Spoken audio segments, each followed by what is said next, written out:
Une nouvelle assez importante, c'est que la direction du Journal de Montréal a décrété un lock-out au cours de la nuit. Dans une mise au point au lecteur, la présidente et éditrice du quotidien explique que la décision, elle était inévitable. Oui, voilà, on va tout de suite en parler avec le président du syndicat du Journal de Montréal, Rénal Leblanc. Bonjour, Monsieur Leblanc. Bonjour. Est-ce que vous êtes surpris de cette décision de la direction ce matin? Bien, on est surpris parce que des moyens de pression, il n'y en a pas eu depuis des semaines. Nous, légalement, on n'avait pas un vote de grève encore. Il était même pas, il était question d'une assemblée lundi avec un vote de grève, alors c'est un peu court là, comme vision. Mais qu'est-ce que vous entendez faire à compter d'aujourd'hui d'abord? Ben, premièrement, on va subir la chose, mais on va pas la subir longtemps parce qu'on a un groupe de travailleurs qui sont des battants, qui vont se défendre corps et âme pour que la situation revienne le plus tôt possible à la normale. Ça veut dire quoi, ça, se défendre corps et âme? Qu'est-ce que vous avez en tête là, pour les prochains jours? Écoutez, je ne veux pas vous parler de stratégie en public, mais nous, on a des alliances, on a un fonds de grève imposant, comme vous savez probablement. Ouais.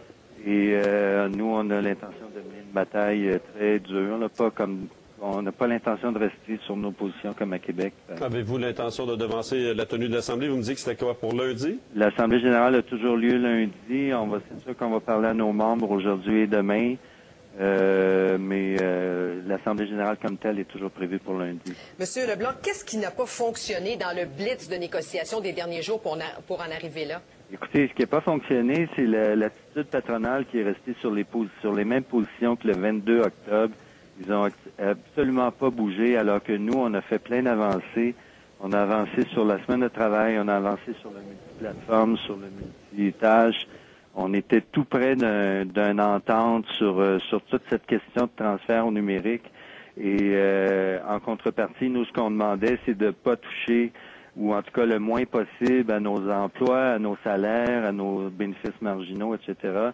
Puis l'employeur est intransigeant sur ces questions-là. Alors, on veut bien donner, on veut bien assurer la pérennité de l'entreprise, mais pas en venant chercher l'argent dans nos poches. Mais eux, du côté de la direction, on mentionne que ce sont des conditions qui ont été négociées à une autre époque, M. Leblanc.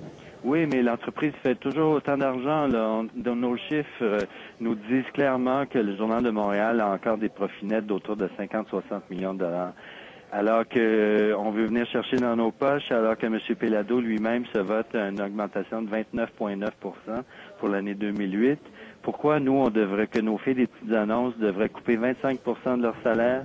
Pourquoi on devrait augmenter notre semaine de travail de 25 Pourquoi on devrait couper dans nos bénéfices marginaux de 20 C'est qui, là, est où l'erreur dans cette vision-là, là? Alors, on va vous reparler en cours de journée. On rappelle que ce lock-out a été décrété au cours des dernières heures par la direction du Journal de Montréal. Merci, M. Leblanc. Vous voulez voir plus loin qu'avec l'œil nu? Voici les optiques 10-50, les formidables jumelles haute puissance qui agrandissent les objets à 1000 %. Elles vous permettent de voir jusqu'à 50 km de distance. Vous serez étonné de voir tout ce que vous aviez manqué aux manifestations sportives, en vacances ou dans votre cours, pour tous les beaux moments que vous chérissez. Avec les optiques 10-50, vous n'en croirez pas vos yeux. La compagnie National TV Bargains vient d'obtenir une livraison de ces jumelles puissantes et légères directement du fabricant. Et tant qu'il y en aura, nous les vendrons à un prix ridiculement bas. Normalement, vous devriez payer au moins 150 $ pour des jumelles de cette puissance. Mais maintenant, vous pouvez obtenir les optiques 10-50 pour seulement 39,98 $. Elles ont toutes les caractéristiques des jumelles haut de gamme. Le réglage instantané de la largeur des yeux et la roulette de réglage du foyer s'ajustent à vos yeux. Même les enfants peuvent utiliser ces jumelles anti-choc aux lentilles incassables. Je recommande les optiques 10-50 à tous les amateurs de sport et de plein air. Un coup d'œil et vous êtes au cœur de l'action. Elles sont légères, solides et durables. C'est fantastique. Mon mari a payé presque 1000 $ pour des jumelles. Celles-ci sont aussi bonnes, sinon meilleures. Il faut les voir pour le croire. Faites l'essai de ces jumelles haute puissance pendant 3 mois. Si vous n'êtes pas entièrement satisfait, retournez-les et nous vous rembourserons entièrement. Commandez les formidables jumelles optiques 10-50 et cet étui élégant, le tout d'une valeur de 150 $ pour seulement 39,98 $. Et ce n'est pas tout. Les 500 premières personnes qui appelleront recevront aussi le sensationnel Spice Scope secret, d'une valeur de 25 $, absolument gratuitement. Ce merveilleux appareil léger et portatif vous permet de voir sans être vu sur une distance de jusqu'à 12 km. Et il sert aussi de loupe qui a grandi 24 fois. Ne manquez pas cette offre exceptionnelle du fabricant, d'une valeur de 175 $ pour seulement 39,98 $.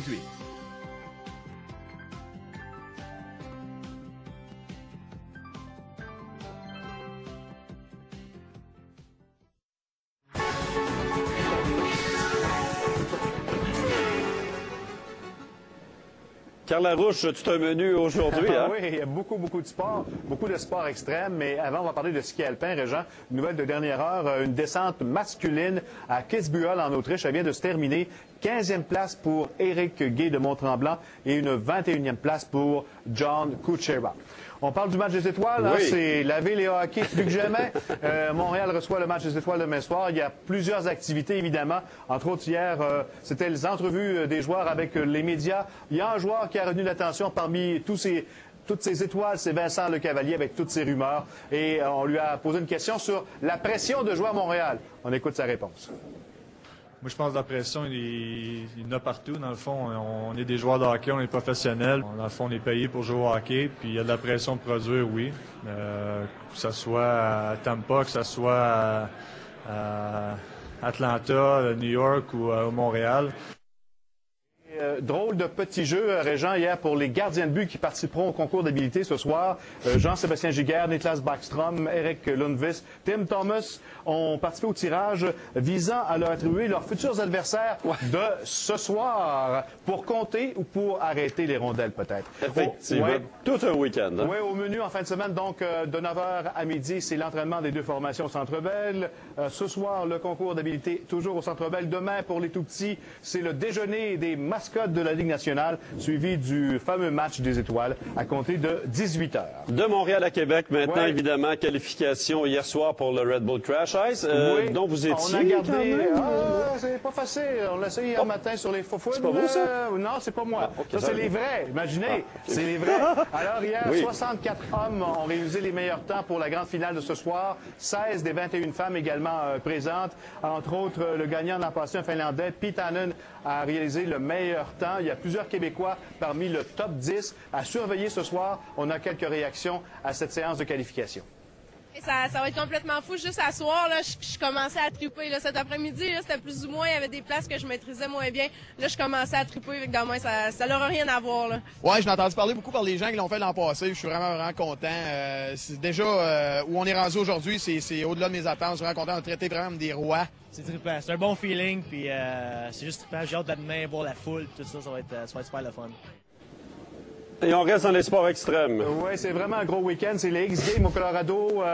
Tout d'abord en snowboard, petit accident, mais sans gravité.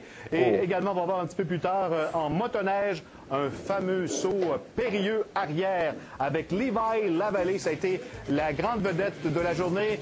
On va le voir sauter. Le voici. Bye-bye.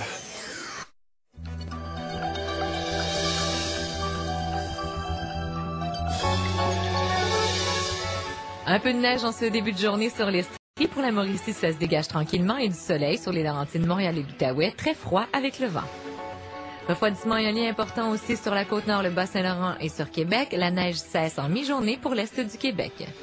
De la neige sur le nord du Québec. En Abitibi et sur le Saguenay-Lac-Saint-Jean, aujourd'hui, ce sera froid avec le vent moins 41 et moins 38. À plus long terme, demain, de 2 à 4 cm de neige sur Montréal et sur Québec. Le soleil revient lundi avec des températures entre moins 13 et moins 15. Pour ce qui est des destinations au soleil, un peu de pluie sur Cuba et sur la République